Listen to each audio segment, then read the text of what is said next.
নিয়ে যাও। আজ তুই কেন?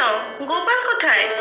তার পেটে খুব ব্যথা, তাই আমি আজ দুধ দিয়ে গেলাম। পেট ব্যথা কেন? কি হয়েছে? তা আমাকে বললে তো, শুধু বললো পেট ব্যথা। ডাক্তার দেখিয়েছিস? কথায় কথায় আমরা কি অত ডাক্তার বুদ্ধি করতে পারি? শুয়ে থাক, নিজের থেকেই ঠিক হয়ে যাবে। তাড়াতাড়ি বাড়ি যা, আকাশ কিন্তু ভেঙে আসছে, কাল বৈশাখী হতে পারে। আমার তো সময় লাগবে গো বৌদি, দুবারই এখনো দুধ দেওয়া বাকি। দেখিস বাবা, বৃষ্টিতে ভিজে আবার জ্বর বাঁধাস না, কাল সকালে আবার দেরি করিস না যেন। সে চিন্তা করো না বৌদি, আমি ঠিক সকালেই চলে আসব।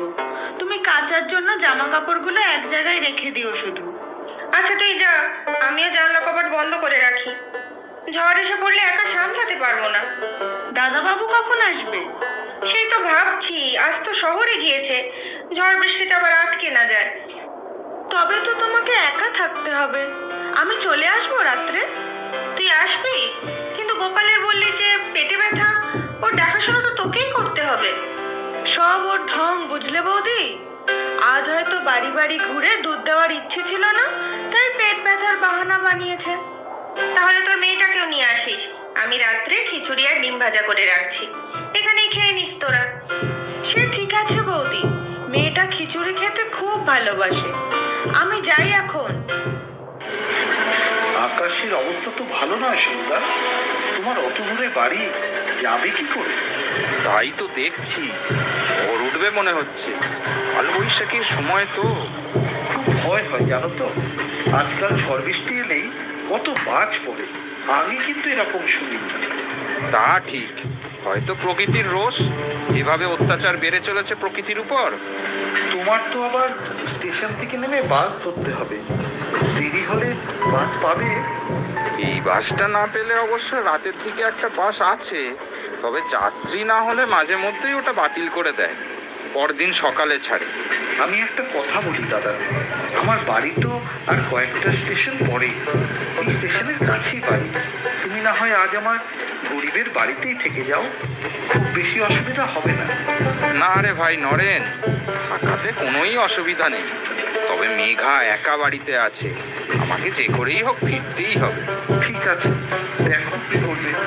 আজকে অফিসে সেনবাবুর জন্য শুধু শুধু দেরি হলো, আর আমার জন্য তুমিও আটকে গেলে। খুব বিপদে ফেললাম দাদা আজ তোমাকে।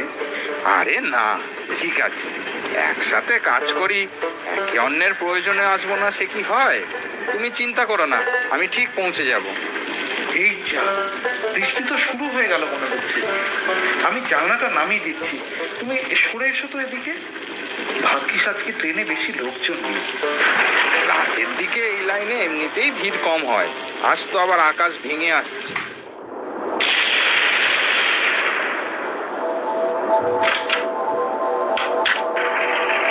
কি গো, তোমার বলে পেটে ব্যথা, এখন তো দিব্যি বসে মুড়ি চানাচুর খাচ্ছ।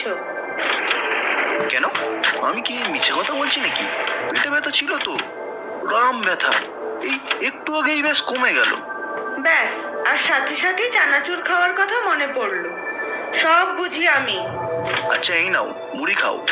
না, তুমিই খাও।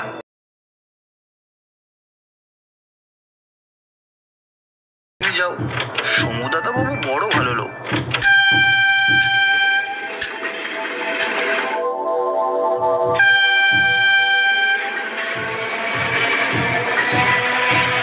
ও ভাই, যাবে? কোথায় যাবেন? এই ঝড় বৃষ্টিতে বেশি দূর কিন্তু যেতে পারবো না। বেশি দূর নয়, ওই বাস স্ট্যান্ড পর্যন্ত যাব, রাতের বাসটা আমায় ধরতেই হবে। Bus stand? বসুন। কত টাকা? এমনিতে 20 টাকা, তবে হ্যাঁ হ্যাঁ, কিছু বেশি দিয়ে দেবো, তুমি তাড়াতাড়ি নিয়ে চলো ভাই। ও বৌদি, বৌদি, দরজা খোলো, আমরা এসে গিয়েছি। হ্যাঁ খুলছি, এসো এসো, ভিজে যাওনি তো? না বৌদি, এখন বৃষ্টিটা ধরেছে, ও সাইকেলে দিয়ে গেল। কি গোপাল, তোমার বলে পেট ব্যথা? ও সব বাহানা, আমি ঠিক জানতাম। আমি যাই বৌদিমণি, এই আবার বৃষ্টি নামলো বলে। হ্যাঁ সাবধানে যাও, যা বিদ্যুৎ চমকাচ্ছে, বাইরে পুটি। দাদাবাবু এখনো ফেরেনি তো? না রে, কত দেরি হবে কি জানি, রাস্তার যে কি অবস্থা কে জানে।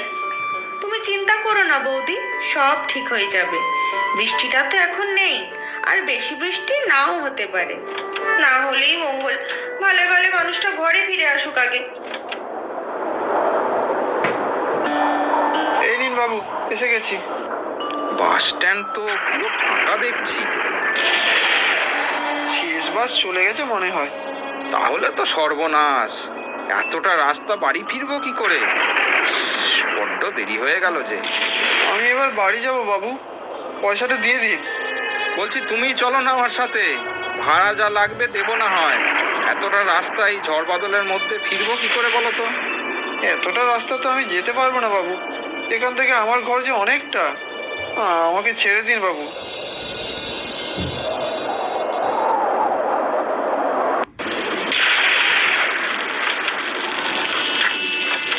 ও বৌদি, তুমি এত চিন্তা করো না, দাদা সময় মতো ঠিক ফিরে আসবে। অন্য সময় হলে চিন্তা করতাম না রে, আজকে কে? ও তুমি তুমি তো চলে গেছিলে। আপনাকে এই দুর্যোগের রাতে একা ফেলে যেতে মন মানছে না বাবু। তুমি ফিরেই যাও না হয়, তোমার বাড়িও তো অনেক দূর বললে। তা দূর বটে, না গেলেও কেউ চিন্তা করবে না। ভাবলাম আপনি এই ঝড় বাদলের রাতে একা একা এতটা পথ যাবেন কি করে। সে আমি যেভাবে হোক চলে যাব।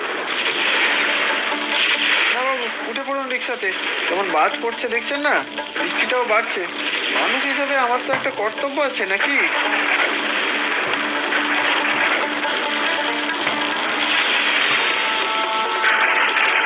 ইস, প্রচন্ড বৃষ্টি পড়ছে যে, সাবধানে চালিও ভাই।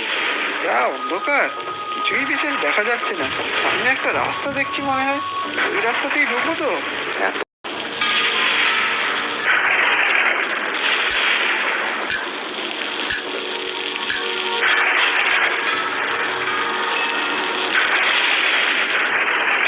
মনটা ভারী কু গাইছে রে লতা, একবার বাইরে বেরিয়ে দেখবো নাকি রে। বাইরের অবস্থা দেখেছো? ঘুটঘুটে অন্ধকার, আর এই বৃষ্টির মধ্যে যাবে কোথায়? মানুষটা এখনো যে ঘরে ফিরলো না। যা বৃষ্টি হচ্ছে, কোথাও হয়তো আটকে পড়েছে দাদা, অফিসেই আছে হয়তো। কি জানি, আমার মনটা বড় উতলা হয়ে আছে। খেপেছো নাকি? এই অন্ধকারে একলা বেরোবে তুমি? আমার আর ঘরে মন টিকছে না রে। ও বৌদি, এরকম উতলা হয়েও না।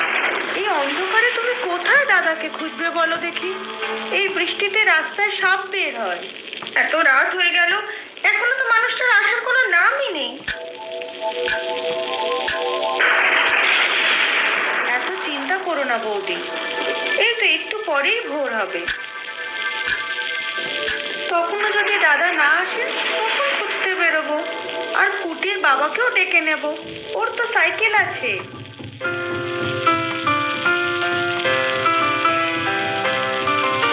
ও ভাই, কাউকে খুঁজছো নাকি? একটা বাড়ি খুঁজছি, তবে ঠিকানাটা ঠিক জানি না। এই দাদাবাবুর বাড়ি। আরে, এই যে সমু দাদাবাবু। সর্বনাশ, কি হয়েছে? কি হয়েছে ওনার?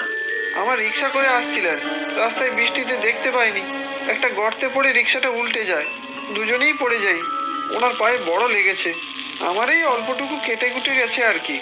চলুন চলুন, আমি ওনার বাড়ি নিয়ে যাচ্ছি।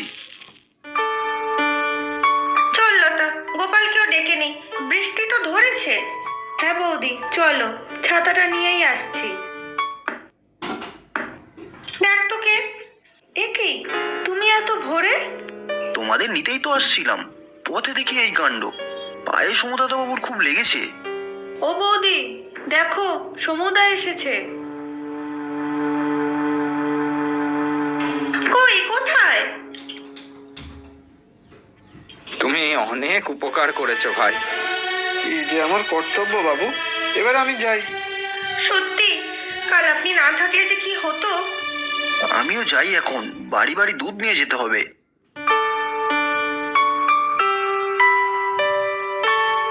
সবাই আগে চা খাও দেখি।